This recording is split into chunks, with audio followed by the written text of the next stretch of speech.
Hey folks, this is Paul from Easy Acres Homestead, back with another little DIY project video for you. This here is a pallet tool shed that I built myself a couple weeks back. I made it entirely out of found or free materials. I tend to be a kind of disorganized sort of person, and I was tired of losing and misplacing my tools, so having a regular place to store them out of the weather was high on my priority list. Once I had all the materials gathered, it really only took me a couple days to knock together. So stick around, I hope you check it out and enjoy. Now recently I was able to score myself a regular place to get a steady supply of pallets. Now with pallets there's a wide variation in quality, and for every one that I deemed adequate enough to build with, I might have tossed another one or two.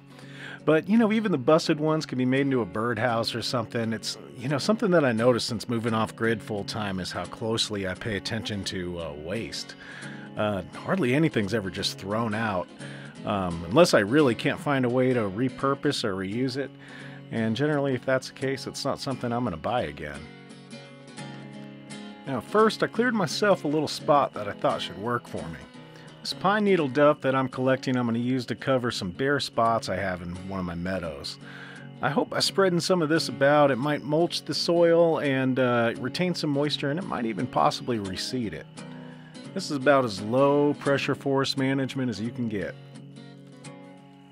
This big old board pallet is going to act for my floor. I wanted to keep the whole structure real light so I can move it if ever I need to, and I'm still not exactly sure how I'd move it, maybe pull it with my truck or something, but with that in mind I kept the structure as light as possible. So you can probably tell we're definitely in fire season here. Summer wildfire is always a major concern where I am. Now that it's more or less in place, it's time to level it out just a little.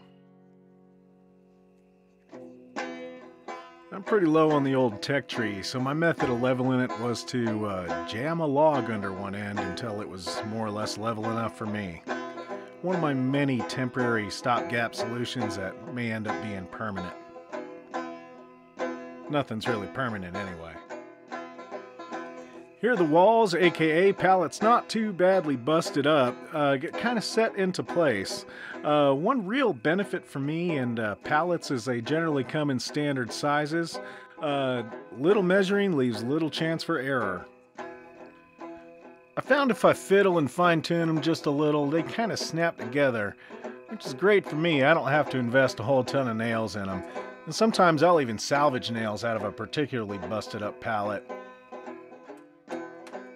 Once I got the walls more or less where I liked them, I started to nail the whole mess together. I really feel like I'm playing Fallout 4 and building a settlement here sometimes. It's not entirely a bad thing. This floppy structure is going to need some kind of center reinforcing, especially when it comes time to put on the roof. I'm nailing a scrap piece of 2x4 at the bottom here to give me something to nail a center support to. That board that you see to my right, your left, is one that I milled from a tree on my property. It's the cant side, or the round side, and I think it's stout enough to serve its purpose as a center support. Now see here, this is classic Paul. I have lost my pencil, and I'm marking the wood by scoring it with a nail. Now, this being the cant side of the wood, I wanted a section of it flattened to give me more space to sink some really long nails into. It's pretty easy to do. You just cut some slots with a bow saw across the grain, and you bust out the rest with an axe or a machete. Got to be kind of careful here at the bottom so you don't knock out that section. So it's pretty easy to do. Clean the rest of the chips up with the blade, and you're good to go. Now I'm sinking some pretty long nails into the bottom here. This portion needs to be rather secure. I really didn't have much of a plan or anything at all when I started. I've been kind of making it up as I go along. And I think a lot of folk get stuck in their own heads and convince themselves that a lot of this sort of thing is just outside their ability. I know I've been guilty of that myself. It really is an empowering thing when you're able to build something and, put it to use. Even if you're a builder like me and your shack wouldn't look out of place in a post-apocalyptic video game. I'm getting another crossbeam for that center support, and I think I'll put a shelf on it. Give me a nice flat dry place to set down my tools and secure that center support a little better. Man, it being so hot in the summertime, I really only work a couple hours in the morning and a couple hours in the afternoon, and then I go retreat to my cabin and, cover all the windows and everything to keep it as cool as I can. Check this out. This green stuff here, this is some building wrap that a friend of mine gave me. He was a contractor and he had to move, and he gave me a whole pile of building materials. I really am extremely grateful for that. But anyway, just to make the roof a little bit more waterproof, I decided to spread some of this out on there. And to save nails, I'm just going to put the roofing on top and nail it in place. Too easy.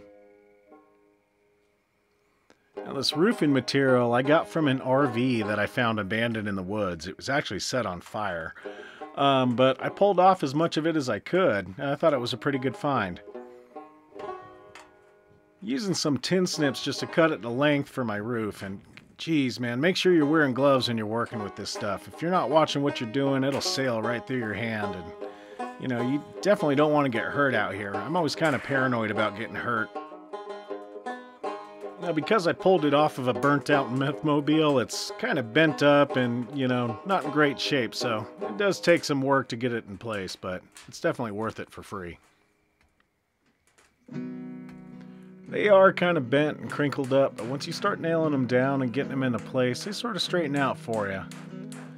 I certainly keep an eye out for discarded building materials, especially around town. I call it urban foraging, and I'm happy to put all that refuse to my benefit. Now, once I got the roof tin secured, all that was left to do was nail the roof in place, and suddenly, just like magic, I got myself a little tool shed. Assembled from free, found, and salvaged materials. You guys, thanks so much for your support. Thanks so much for watching.